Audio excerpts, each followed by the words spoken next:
These things, cell phones, smartphones especially. This is something that is fast becoming a big part of the market, and it's something that, yes, you can make money off of it. More importantly, do you want to keep having an audience? Okay, if you want to keep having an audience, you actually need to be presenting your content, delivering it in ways that are friendly to these things. I'm going to be talking about ways that you can make money on it, but the big picture is, if you don't become more mobile friendly with what you're doing, you are not going to have an audience, or not much of one. I've been running a website called contentious.com since 1997 or 98, and back before there were blogging tools, and yes, I had to hand code the whole thing, and it was a pain. But you can also contact me online, amy@gahran.com, and I'm at @Gahran. I'm on Twitter all the time. I've talked about mobile for community sites and ethnic and niche news organizations a few times now, so I've created a Tumblr that specifically gathers up all the links that I have research related to this. It's all on that Tumblr, communitymobile.tumblr.com. I know you all want to make more money today. I know that, and I get that. But I want you to look far ahead, okay? Does this remind anybody of the newspaper business? If you don't get mobile friendly, this is what's going to happen to your audience. But you're all smarter than that. So this is your near future audience, and they're all on their phones. I mean, who here does demographic research on your audience? Anybody? Bueller? Bueller? Okay. A few of you. Here's the thing. Your audience has to come from somewhere, and they better be young people who are going to live long enough to make you some money. And your near future audience are going to be on their phones. That is the bottom line for what I'm talking about. And you may look at your traffic. I've been talking to a bunch of people here about how much of their traffic comes from mobile. And I've been hearing numbers that range from anywhere from about 12% of their traffic to 25 or 30% of the traffic.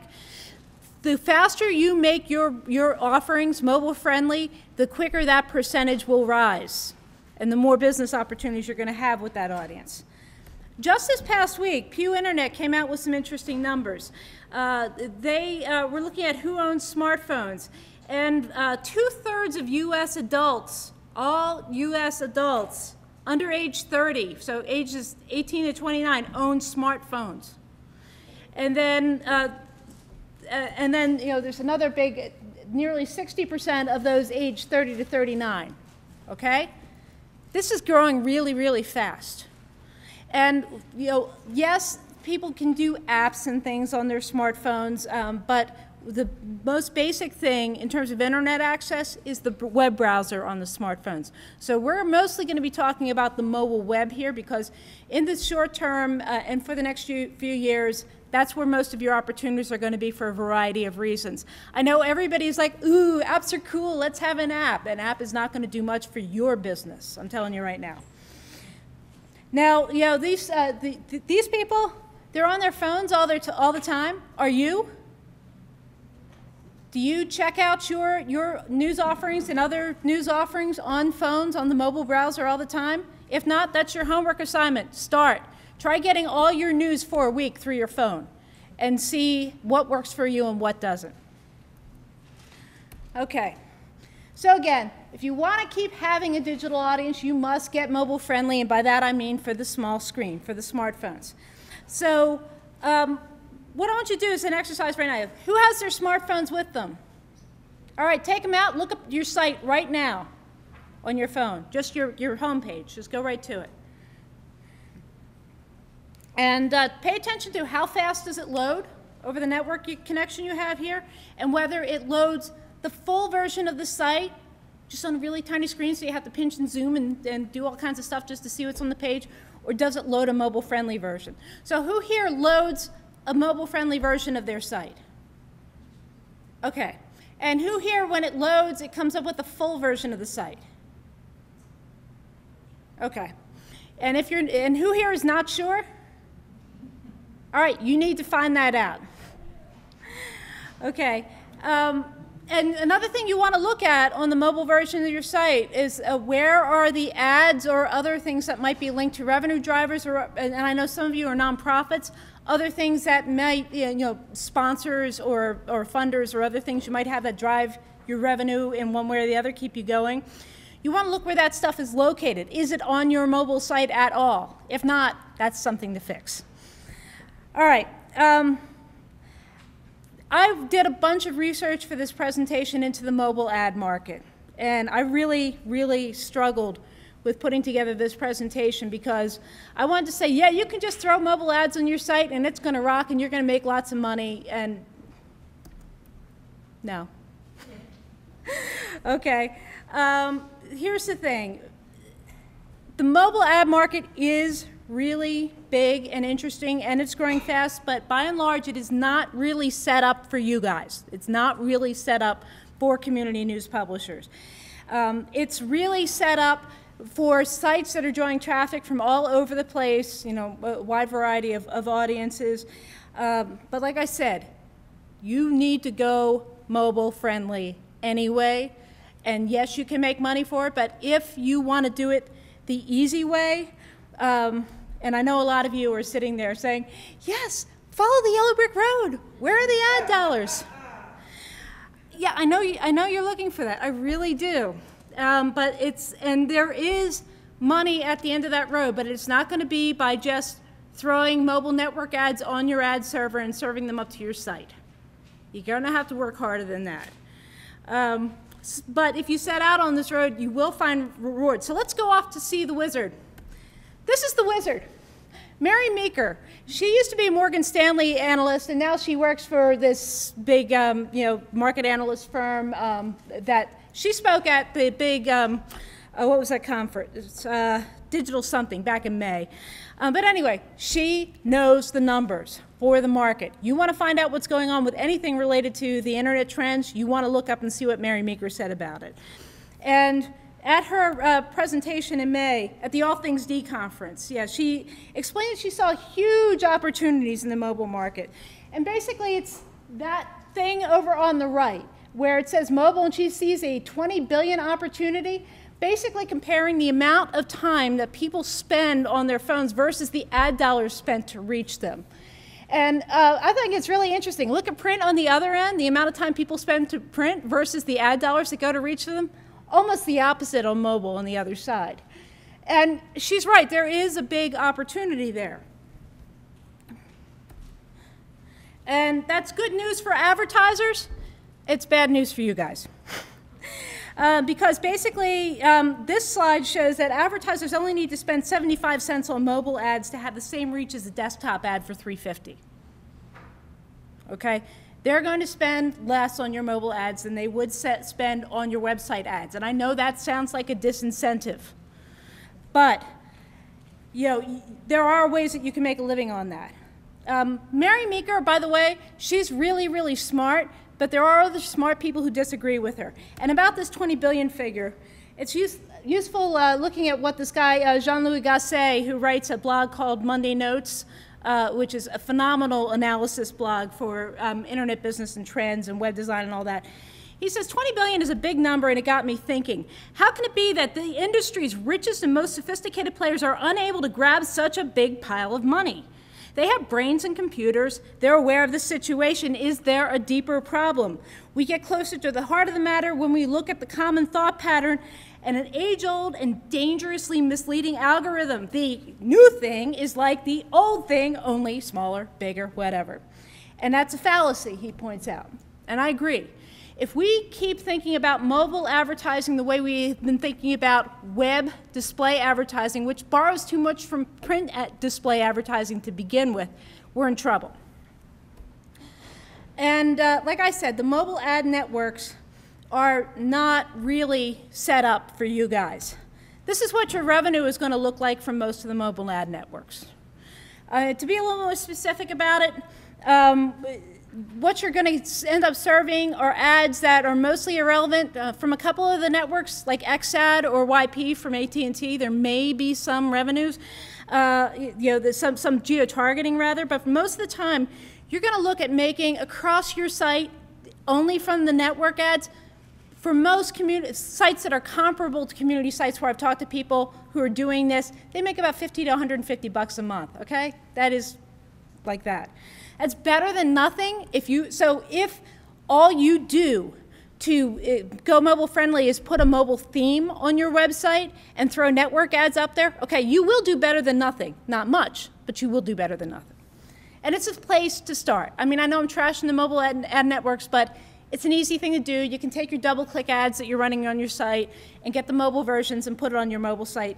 You can make it work. That is a place to start, but that's not where you want to end up. Okay, don't panic. Very important in this business. I'm sorry, I didn't mean to depress you, and there is some good news ahead. But in homage to my friend Lisa Williams, I want to give you a break to chill out. Puppies! Unicorns, rainbows. Aren't we happy now? Yeah. Okay, yeah, Lisa Williams loves this stuff. Now, this is Mary Meeker's version of puppies, rainbows, and unicorns. I know, she thinks in these really ugly slides, but it actually works. The bottom line, literally the bottom line, well, above the source notation, it says that in 1 to 3 years, basically, U.S. advertisers will start spending more money on mobile advertising than they do on display ads for websites that are meant to be viewed on a computer. That's the point of her bottom line. And she's basing that on more mature mobile markets, Japan, South Korea, a few other places. Again, though, she's thinking big picture, the overall mobile ad market, and mostly that is not you. Because your audience is really important, that doesn't really matter to the mobile ad network market. They're just too small for them to care about most of the time. Now, there is a bright point here. This is research from BIA Kelsey from April of this year, and they were showing that search ads, you know, like the ads that appear with Google search results, they will comprise most of the expected growth in mobile search. And basically, people, when they search on their phones, they tend to be searching for stuff that is near them more often than when they're on computers. And that means they would be more in a state of mind to be receptive to locally relevant advertising and locally relevant content, okay? They're going to find your content through mobile searches on their site. So that dynamic is going to help drive your monetization for what you do with mobile.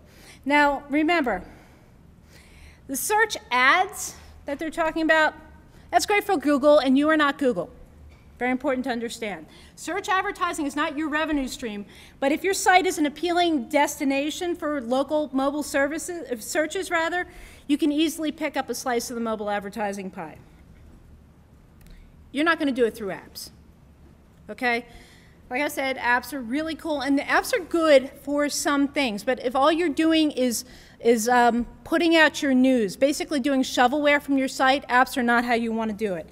Because it's extra cost, it's an extra project to manage, and then users have to discover and download and install the app and remember to run it. You have to keep it updated, and it almost always, in an app, almost always what you're going to be serving is network ads. And they're just not compelling to the users.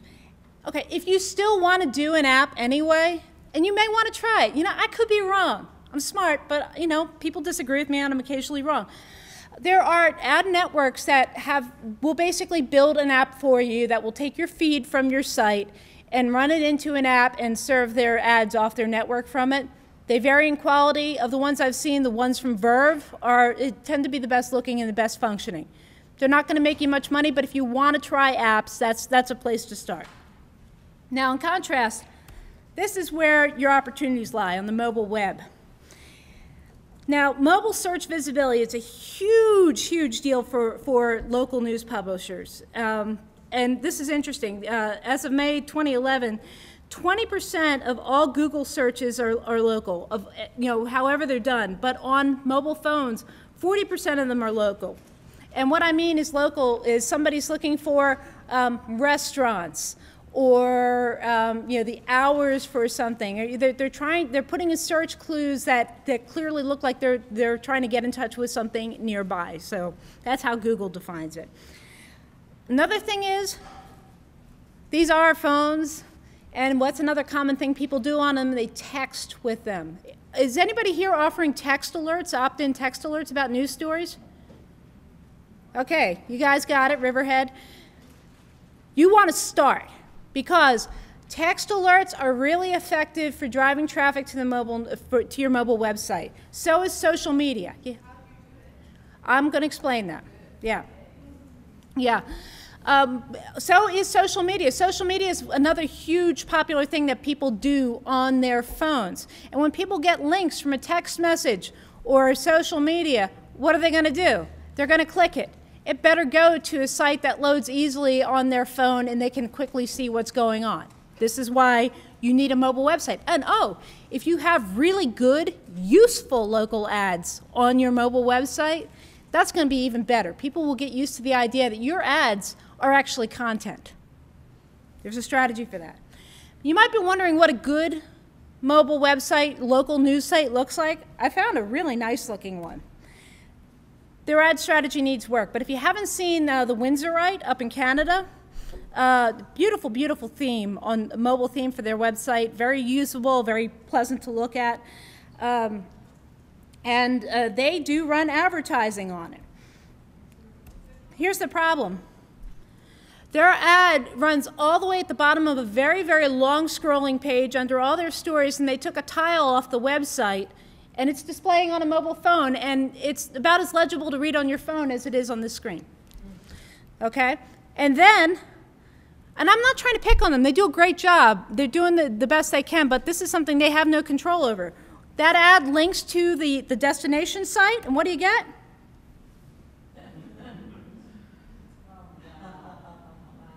Yeah. This is what you call anti-advertising. I mean that quite literally. Why would anybody bother to click on any of the ads on your site if the first time they click on it, they get to something that doesn't even load on their phone?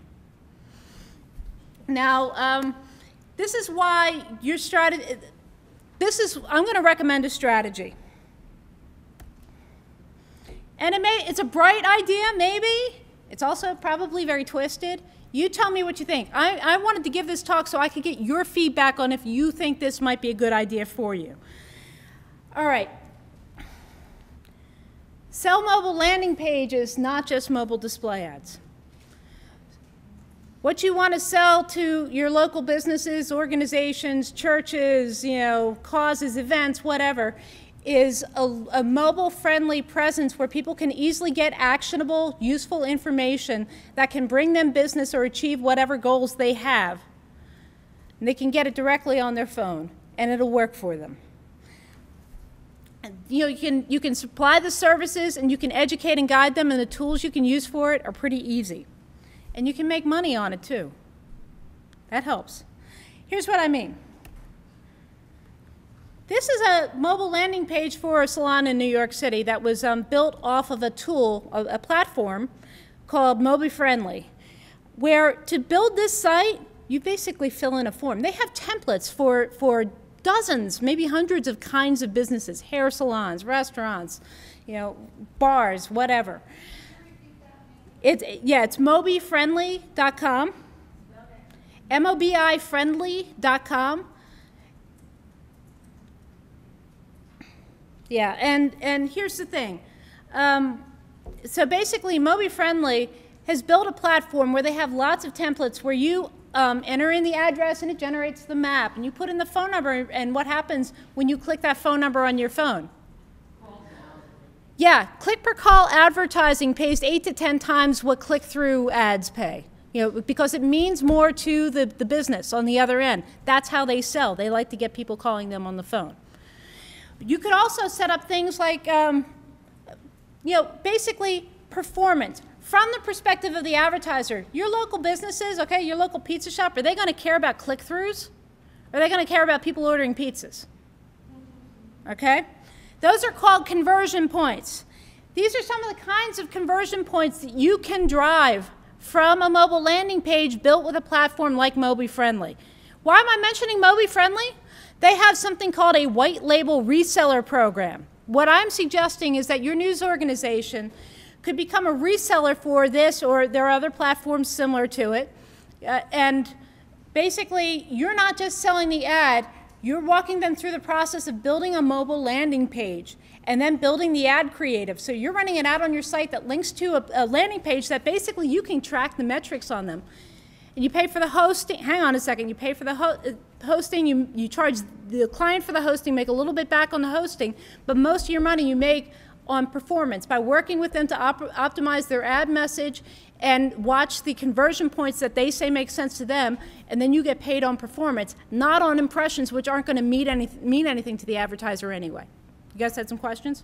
Is this a separate side business, or how does it relate to your own? It's like selling ads, but No, but I mean, if someone is going to your mobile webpage, they won't see that. How would they get to that? Okay, so what it is you're selling a service that's an adjunct to your publishing business. Right. It's related to it.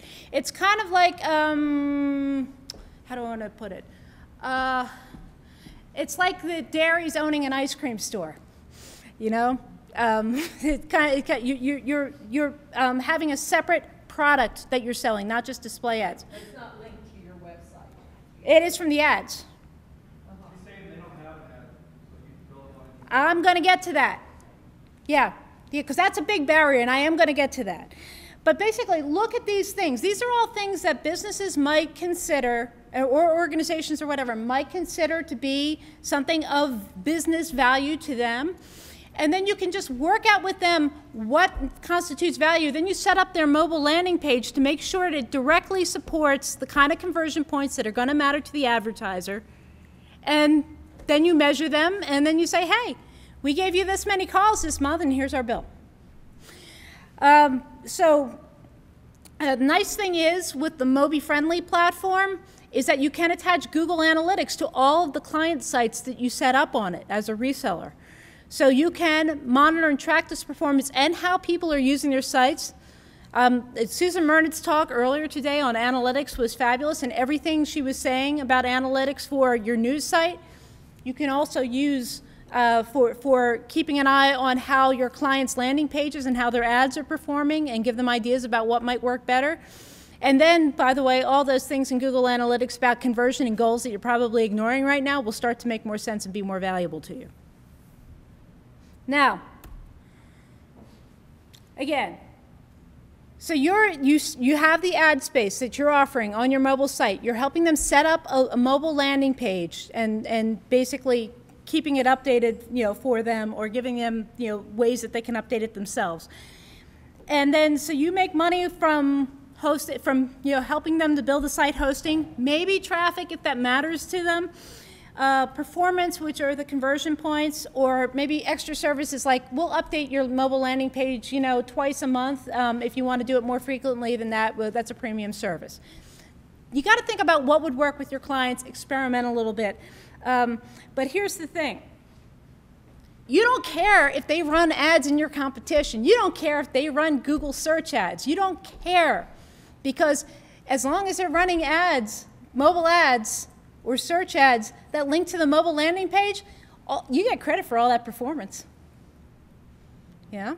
If they run a Google search ad that ends up performing really, really well and drives a lot of traffic to the mobile landing page that you set up, and you have a performance deal with them, all those click-to-calls, all those surveys filled out, whatever, you get credit for that because you made that possible by putting that landing page together for them. And like I said, putting these landing pages together, this is not a web design project. It is drag and drop and filling out a form. It's pretty easy. And they will advertise elsewhere, so just roll with it. And this is a way to be okay with that. Here's a case in point. I live in Boulder, Colorado. And I moved there back in July. My printer did not survive the move, so I don't need to print that often. And I finally had to print some concert tickets. Peter Gabriel at Red Rocks, yes. And I'm like, wow, I don't have time to bike over to Staples. Is there someplace right downtown that I can do it? And I jump on Yelp, because I'm sorry, a lot of people do that because Yelp is a useful place to say, like, where's a business that does copying or printing or something like that. So there's a print shop in Boulder called 8 Days a Week. Hours today, closed. I did that at 1 o'clock on a Tuesday or Wednesday afternoon. I love that, 8 days a week is closed. They were not in fact closed. They just never went in and updated their information on Yelp and put their hours in, so they always show up as closed.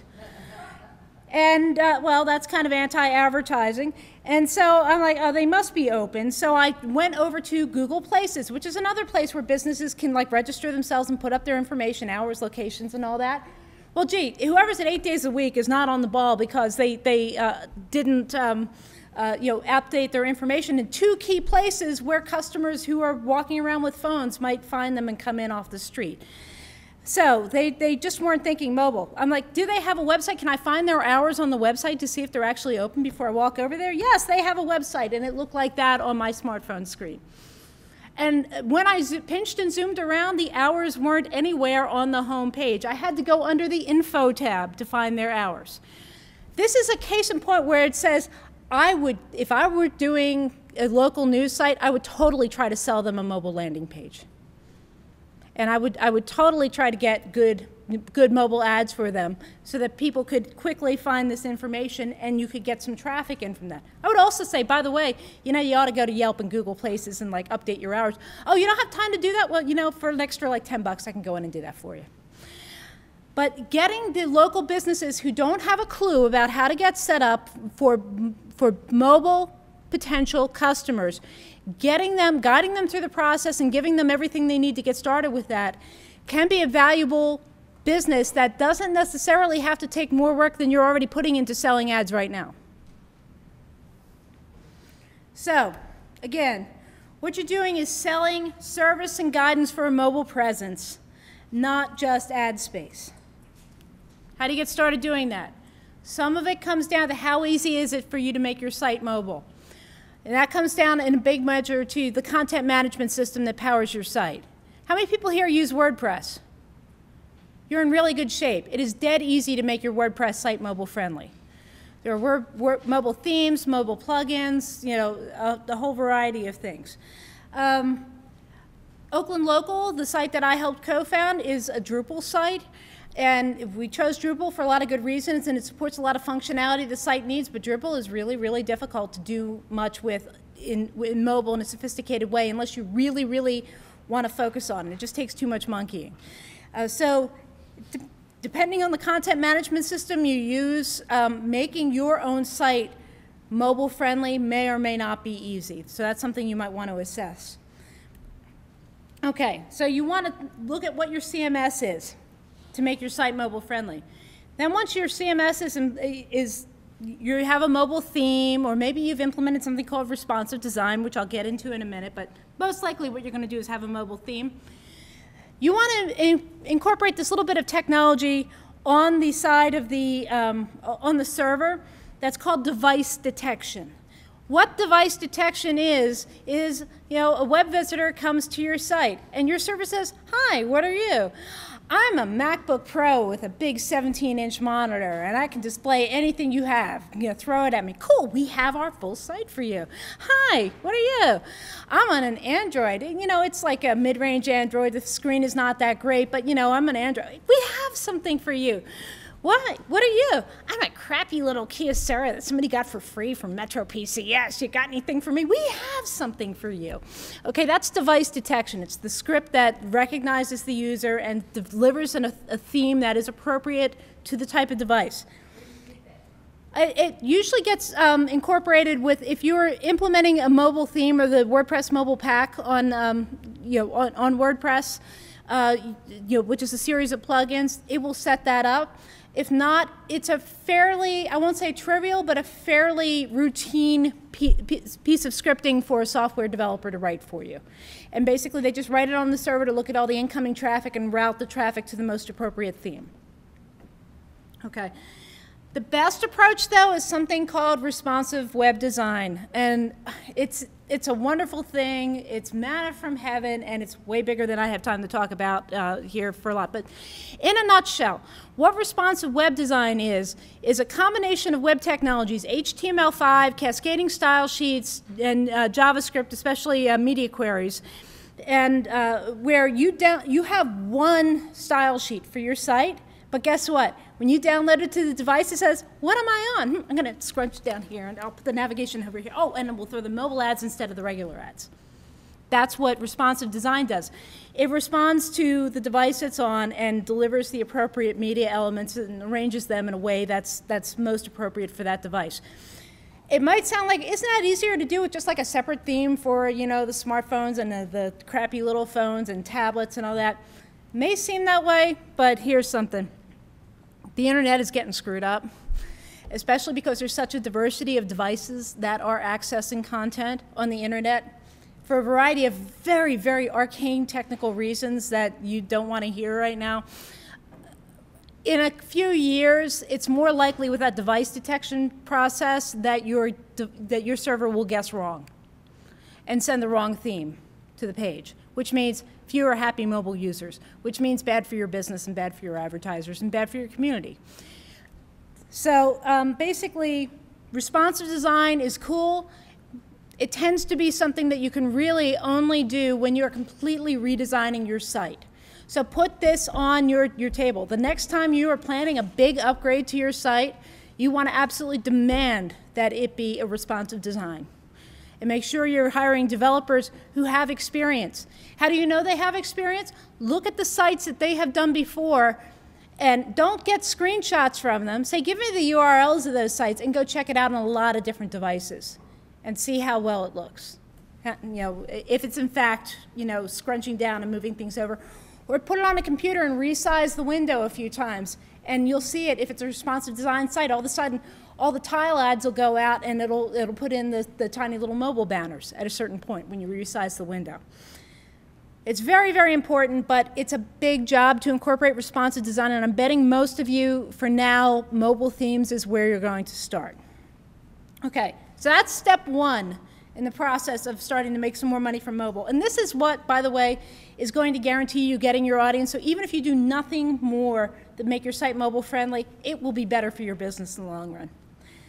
Okay, then you want to make sure in your mobile friendly design that you include mobile ad slots. Nothing fancy, just the little banners. There's the Mobile Marketing Association, just in August, finalized their standard sizes for what they recommend for various types of mobile ads. And it's a document that, oh, I forgot to mention, on the Knight Digital Media Center site, I did a post a couple days ago that has most of the links of what I'm talking about. So if you don't feel like going through the Tumblr blog to find them, you'll find what I'm about to say. They have their Universal Mobile Pack, the Mobile Marketing Association Universal Mobile Pack, which is basically a 4-page document of their guidelines for how to handle things for the mobile web. Get that and base your ads, you know, your sizes, everything off of that. It's called, it's from the Mobile Marketing Association. It's their Universal Mobile Pack. And I don't know why they call it a pack. It's a small document that is basically just like, here are the specs we recommend for mobile ad sizes. They get to declare kind of the industry standard. Everybody follows what they do. So you want 2 slots on every page, at the very least top and bottom or top and middle, however long you think people might scroll down. I'm thinking, you know, really, don't get fancy. You could put a banner at the top or the banner at the bottom. You could put a banner at the top and like a small tile at the bottom. Just try not to get it in the way of the content. And if you have an ad server, you can use it. You don't necessarily need an ad server to do this. Ad servers make the most sense when you're really trying to measure things like CPMs and all that, you know, the number of impressions. If your pricing for the advertising is based more on performance, which is more about like who does click the call off the mobile landing page and things like that. You can measure click-throughs and then you can measure performance. You don't need to measure impressions. You could run this thing off of a script on your server. You don't necessarily need an ad server to do it. But if you're using an ad server, you can do that, and you can serve it into the slots in your mobile theme. Okay, this is the part that's what's really new that I'm asking about. Sign up to be a white label reseller for mobile landing pages. And like I said, I recommend mobilefriendly.com because it has a lot of templates and for various business types. And it also has a form builder, which is great because a lot of times local businesses like real estate agents or other people would want to pre-qualify their leads You can support that all directly from the mobile landing site. Lander.co, not com, but .co. I don't know, I guess they couldn't get co. Is easy to use. Now, hang on a second, let me get back. So what does it cost to be a reseller? I'm trying to figure that out. I contacted a couple of places that are resellers and asked them how much the setup fee is basically to sign in to be part of this franchise, to do it. They didn't want to tell me that. And Moby Friendly didn't want to tell me that, calling to inquire. I called to, again, using a different name and phone number, saying that, hey, I'm a local publisher and I'm looking at doing this for my site. They haven't gotten back to me yet about that. So I don't know exactly how much it costs to get set up as a reseller. I'm guessing it's somewhere probably between like a couple $100 and $500 to get set up as a reseller. But then once you do that, for each client site that you set up, depending on the complexity, it starts at $30 a month to host that site. So you could bill that back to the client and then, a little bit extra, like, $5, $7, something like that, to make a little extra on the hosting. Lander.co, it's cheaper than that. It's not quite as flexible and robust as Moby Friendly. I don't know what the setup cost is for that either. So I'm sorry, I tried to get that information for this presentation and I really couldn't. But it's cheaper on the hosting side. Their sites are start at $10 a month to host. And then, or if you don't want to be running the mobile sites, although you should, because then you can, keep an eye on the performance and charge for the performance. But if you don't want to do that, or if the client insists they want to have their own mobile site and be in charge of it, you can then offer to charge them a little setup fee to help them build their mobile site wherever they build it, and then they run it. And so you wouldn't be making the performance money on it, but at least you'd have a mobile-friendly destination, their ads can link to. And I know some of you are nonprofits, and you might be dealing, like Oakland Local right now has a Hack the Hood project where they're getting small businesses set up on the internet, and they're also trying to make them mobile friendly. There's a great service platform called flavors.me, and it's basically, it's a responsive web design thing, but if you want to use the parts of it that really make it mobile friendly, that's $20 a year. So that's something you can recommend to clients, or you could set it up for them. And if they need something that's free, Google has a service called Gomo that's free to set up, but kind of like mediocre mobile landing page. I'm not too crazy about them, but a lot of people use them. It's free for the first year, and it looks like it's going to be about $110 per year after that. Okay, now the missing link, which somebody mentioned before. What if they don't have the ad? It's like, a florist shop. Are they necessarily going to have a mobile ad, a little banner you can stick in there? Probably not. Don't let that be a barrier. Offer to set that up for them. So basically, there's one tool that I found called Google Display Ad Builder. And that's if you have AdWords. And if you don't have an AdWords account, you should, because it's free to set up, and then you get to use all these tools. But that's basically a drag and drop banner creative tool. Okay, you can get their logo, you can put some text in there, and boom, boom, boom, it's done. But if you don't feel like doing that, you can also do this just as easily in Photoshop, InDesign, anything like that. These ads, they're not rocket science. I'm going to show you a good example in a minute. Okay, you don't really need many design skills. You need a little bit of art, but mostly you need to know what is going to make that business compelling to mobile users and make sure that the banner clearly conveys that concept at the size that people are going to see it. And you might think about, if they go for the mobile landing page deal, you'll throw in one or two quickly designed mobile banner ads for free. And if they want a bunch of different banners for a bunch of different promos at different times, well, that's a premium service. Also, there's what's her name? The company that's downstairs in front of the elevator, or upstairs in front of the elevators, that is doing the ad copy that's generated from, yeah. I talked to them. They said that will go for mobile ad banner formats too. I don't know for a fact if it's something that you could necessarily, serve out, through a mobile theme, probably, but it's worth checking out. So that way the advertiser can say, oh, yeah, hey, the weather's really crappy today. Why don't you come over to the coffee shop where it's nice and warm and dry and you can hang out and we got great Wi-Fi. It was because it happened to rain that day. This is what a good mobile banner ad looks like.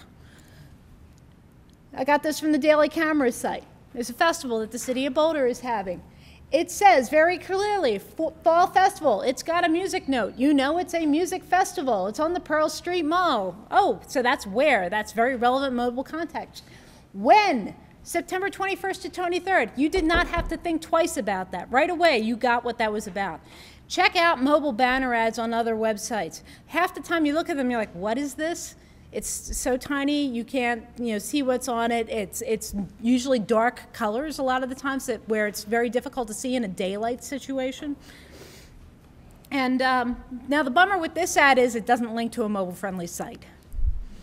Yeah, so that's a problem. But like I said, if you are setting up the landing page, say the city is doing a festival, and they have their full site, and it's great for people who are on computers and they've done nothing for mobile. You could at least have do a mobile landing site where it links to here's the lineup of who's performing when, where the different stages are, vendor information, whatever. But get that all set up as tabs on the mobile landing page that you would build for them. And then finally, okay, you're going to end up with some unused ad slots on your site. It just happens, okay? If you're running an ad server, you can fill the unused slots on your site that you're not selling yourself with ads from the networks. There are two networks that I recommend for this. XAD and YP.com, which is a mobile version of Yellow Pages ads that AT&T does. The reason why I recommend them is that they seem to do the best local mobile banner geo-targeting, okay? That's really, really important because that means the ads that they'd serve on the network are more likely to at least be somewhat relevant to the people in your community. You don't want to use DoubleClick for this because DoubleClick's idea of geo-targeting is the country level. Yeah. And I've talked to some people from sites that are doing local stuff. They're not necessarily news sites, but they have traffic that's comparable to what a lot of you might be looking at. And from these unused ad slots, they're getting somewhere between $50 to $250 a month, depending on the keywords that get thrown in for the ads, that sort of stuff. So yeah, you can make some extra money from your unused ad inventory that way. Here's another thing. I mentioned text alerts. If you had a daily text alert plus things that came out for breaking news about your top story of the day, and it had a link that went basically directly to the story page, not to your home page, but the link in the text alert goes to the story page, people are going to click that link. They'll get onto your mobile site that has your mobile ads that link to the mobile landing pages that you've built for your advertising clients. Consumers love opt-in text alerts. They're a pretty popular service with most of the major news organizations that do them, but the thing that consumers hate are when they have advertising content or links to ads in them. I'll show you an example of this. Let me just zip ahead here. This is from Inside Bay Area, which is a group of about 7 newspapers in the Bay Area that are owned by Media News Group and operated now by Digital First Media. And they send out text alerts, usually a couple of them a day. And they say, hey, check this out, but you got to go to our homepage to see this story. You go to the homepage, you know what? Half the time it hasn't made it on the mobile site yet because their mobile CMS is a separate CMS and it's an hour-and-a-half delay from the main site. They actually send out text alerts advertising stories that are not on their mobile site yet. And then they have this check out Got Daily Deals thing. Oh, on every single text alert, it says, check out Got Daily Deals. If you're getting several of these a week from them, are you going to get sick of seeing that Got Daily Deals thing or what? Okay, this is, like I said, anti-advertising. Audiences hate this crap. And especially if they click the link and they get to your mobile site and they can't see the story. By the way, their service is powered by Verve Wireless. Verve Wireless is, if you're going to do an app, they're probably one of the best you can do for having, just an ad network supported app. Do not let them do your text alerts, and this is why. Okay. There's an SMS provider that I like. When you do here's the quick version on SMS alerts. You will see people saying, we'll send your text alerts out for free. Do not use them. because they're using a technology where you generate the text message by email, and then it goes to the carrier, and the carrier has something called an email to SMS for simple messaging service, which means text message, an email to SMS gateway, and then routes it as a text message to the phone. Carriers don't like that. Carriers in the US are rapacious, greedy bastards, and they want to make money off of when you send the text message and somebody receives the text message. When you use an email to SMS gateway, they're only making half the money on it. They don't like that. So you know what they do? They block a lot of those messages or radically delay them. It's low priority traffic to them. So you want to go with what's called an SMS vendor, and they will basically charge you a setup fee and then let you build your SMS list. You do not buy SMS lists because there are very toothy laws in this country that basically say you can't just send people spam text messages, and actually people do get sued over that. So you want to use a reputable provider that will set up all the software that will allow you to build your text message list and give you a little form that goes on your website so people can, from their phones or from their computers, sign up for text messages. And then they will charge you a flat fee for a certain bundle of text messages. Red Oxygen, I think it's like the setup fee is $19, and then it's like $12 a month or so for the first 200 messages. So that would mean if you have 100 people on your list and you send them 2 messages in the course of a month, okay, that fills your 200 messages. They're talking about the number of messages, not the number of subscribers. Their next tier up is, I think, it's like a $49 setup, and it's I think it's like $17, but that gets you up to, I don't know, like a few hundred more messages, or maybe 1,000. So basically, for the more people on your list, they'll charge you more to send that out. But if you're being smart about it, you are sending out links to stories that you have made sure in the ad slots in those stories are ads from the advertisers that you have set up landing pages for. And then, you can monetize the traffic all the way through. Okay. Now, here's what I don't know. How do you guys price and sell this kind of package of services?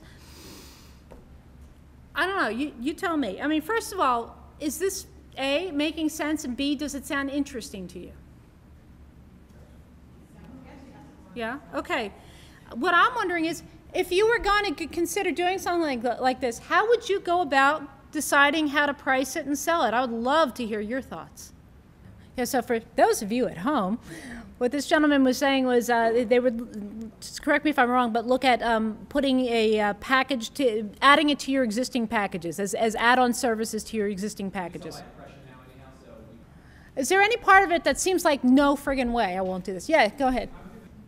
Yeah, and that's a good point. And this is where you might want to check out mobile search trends for local and see what kinds of businesses might be the best targets for it. Maybe do a pilot for it with, for instance, restaurants. I don't know, it's something like 40 to 60% of restaurants, depending on the surveys you look at, if they have a site at all, it has Flash on it. All right? They need a landing page. I really don't know. I hadn't considered that. I know that Facebook does not always come up prominently in Google search results.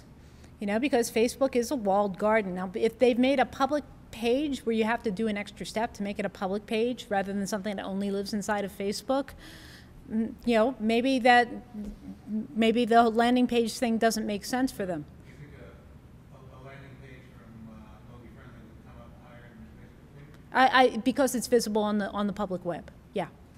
If they haven't bothered to make their Facebook page public, you don't necessarily need to tell them they can do that, right? You can just say, well, this is great, but it's not going to show up in anybody doing a Google search on your phone. So you can make Facebook pages public if Yeah. you want to. Yeah. Yeah, you can make Facebook. You won't make the comments and other contributed content from people who are viewing that page necessarily public. Facebook handle, I really don't understand how Facebook handles permission, but I know when I look at a page on Facebook and then log out of Facebook and do a search, if they have a public page, I don't see all the contributed content to it. But if we're a nonprofit, One thing to keep in mind, Facebook's mobile usability sucks. If they're not getting much out of it, you might say, hey, you know what, if you had a landing page that actually put, you know, X, Y, and Z up front and center, like say it's a community group that's really trying to assess people's opinions about transit in the area, and you have a quick survey that you want people to run. You know, you could do that more easily from a mobile landing page than you could from a Facebook page. It's just a thought. Okay, so basically, we can do more Q&A, but I just wanted to ramp through. The bottom line here is, big picture, you need to go mobile anyway. I am not kidding. And you need to do it fast, because more than half your audience is going to be accessing it from mobile devices within the next few years. And if you aren't there when they're trying to find you on their devices, they are not going to keep looking for you. They're going to go somewhere that's friendly to their devices. Okay? Your advertisers also need to go mobile. They just may not know it yet.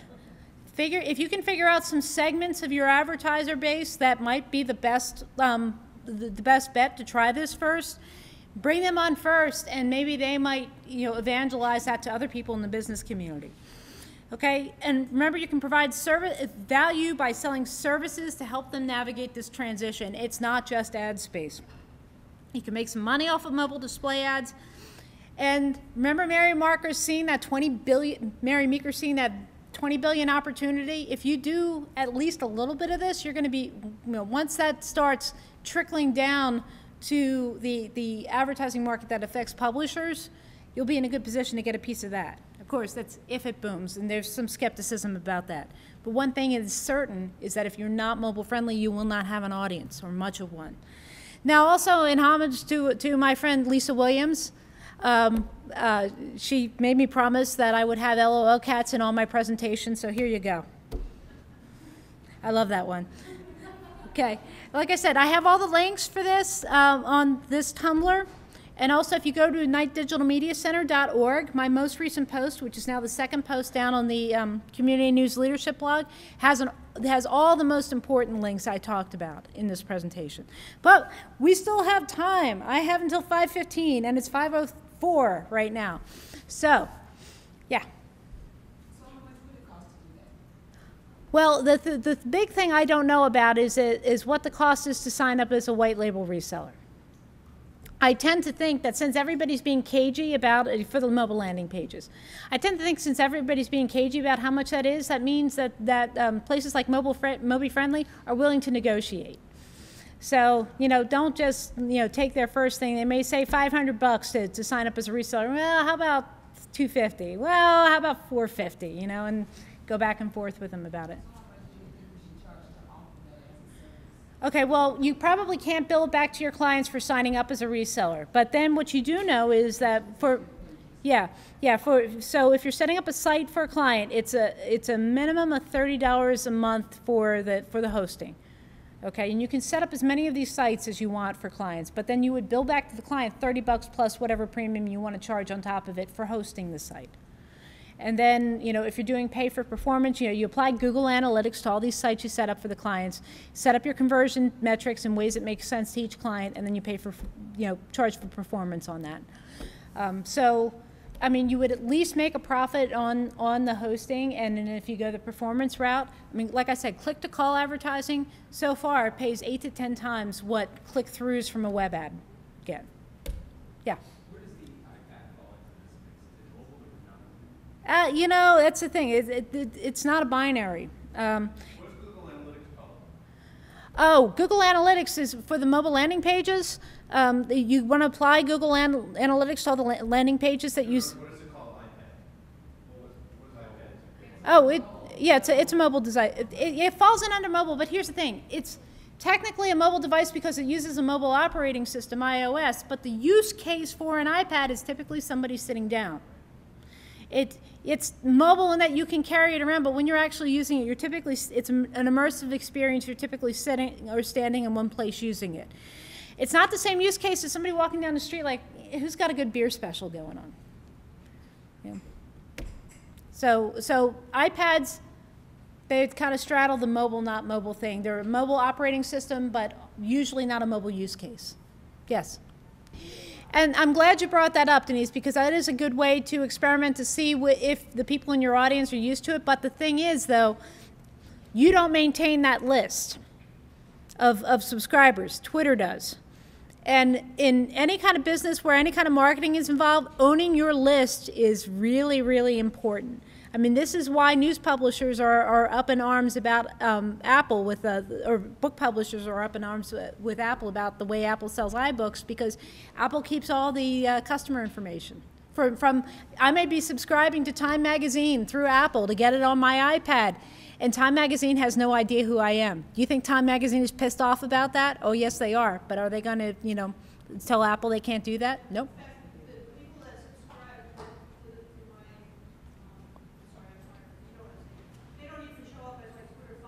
Right.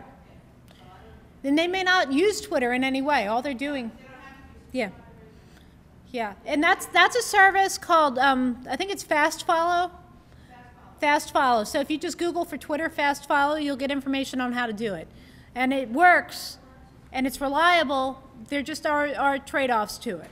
So, but you can include links to it, and if somebody has a web-enabled phone, and even non-smartphones, a lot of them have web browsers that if you get a link in a text message, it will work. A lot of people also use email on their phones. Not necessarily smartphones, too.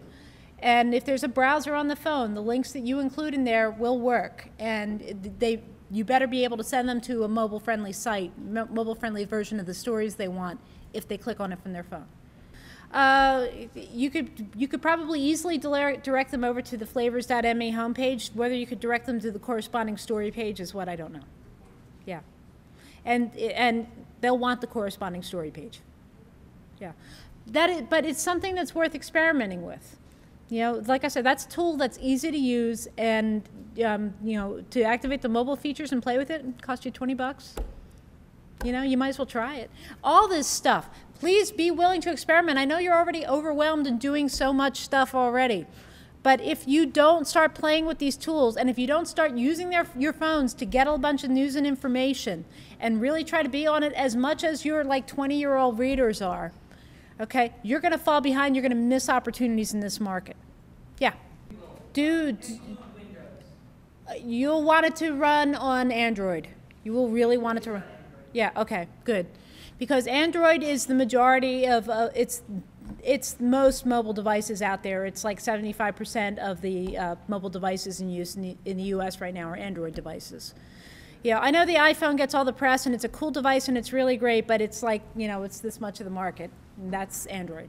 Take this seriously, please. At least make your site mobile friendly if you do nothing else.